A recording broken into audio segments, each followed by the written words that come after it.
આમ આદમી પાર્ટીના ધારાસભ્ય ઉમેશ મકવાણાના આપમાંથી રાજીનામું આપીને ભાજપમાં જોડાશેની અટકળો વચ્ચે હવે ઉમેશ મકવાણાએ વડાપ્રધાન નરેન્દ્ર મોદી અને મુખ્યમંત્રી ભૂપેન્દ્રભાઈ પટેલને પત્ર લખ્યો છે અને અરજ કરી છે.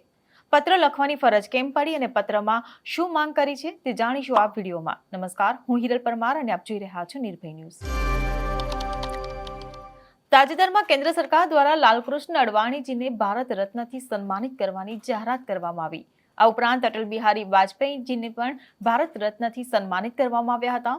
ત્યારે બોટાદના આપના ધારાસભ્ય ઉમેશભાઈ મકવાણા દ્વારા કેન્દ્ર સરકાર તેમજ ગુજરાત સરકારને પત્ર લખવામાં આવ્યો છે અને તેમણે માંગ કરી છે કે ભારત રત્નની ગરિમા જળવાઈ રહે તેના માટે દેશને પ્રથમ પોતાનું રાજ્ય અર્પણ કરનાર મહારાજા કૃષ્ણકુમારસિંહજીને પણ ભારત રત્નથી સન્માનિત કરવામાં આવે.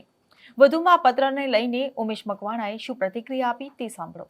તાજેતરમાં જ તે કેન્દ્ર સરકાર દ્વારા ભારતીય જનતા પાર્ટીના વરિષ્ઠ નેતા એવા લાલકૃષ્ણ અડવાણીજીને ભારત રત્નથી સન્માનિત કરવામાં જાહેરાત કરી છે. ત્યારે કેન્દ્રની મોદી સરકારને એ કહેવા માગું છું કે જેને દેશનું પ્રથમ રાજ્ય સમર્પિત કર્યું એવા ભાવનગરના કૃષ્ણકુમારસિંહજીને ભારત રત્ન મળવો જોઈએ, જેથી કરીને ભારત રત્નની ગરિમા જળવાઈ રહે.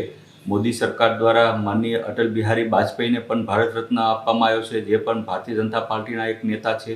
અને બીજો આજે આ 10 વર્ષની અંદર લાલકૃષ્ણ અડવાણીજીને પણ ભારત રત્ન આપવામાં આવ્યો છે, જેને રામ મંદિર જે મુદ્દો હતો એને ઉઠાવ્યો હતો. મંદિર બનાવવાથી જો ભારત રત્ન આપતો હોય તો જેણે દેશ ઘડવામાં, દેશ માટે પોતાનું પ્રથમ રાજ્ય આપ્યું એવા કૃષ્ણકુમારસિંહજીને, જે ભાવનગરના આપણા પ્રથમ રાજ્ય જેને અર્પણ કર્યું દેશ માટે, દેશની એકતા માટે, અખંડતા માટે, તો એને પણ ભારત રત્ન મળવો જોઈએ તેવી આમ આદમી પાર્ટી વતી માંગ કરું છું. ત્યારે ઉમેશ મકવાણાની આ માંગ પર તમારું શું કહેવું છે તેમને કમેન્ટ બોક્સમાં લખીને ચોક્કસથી જણાવશો. વિડીયો પસંદ આવ્યો હોય તો વિડીયોને લાઇક, શેર અને મારી ચેનલ નિર્ભય ન્યૂઝને સબસ્ક્રાઇબ કરવાનું ભૂલશો નહીં. આભાર.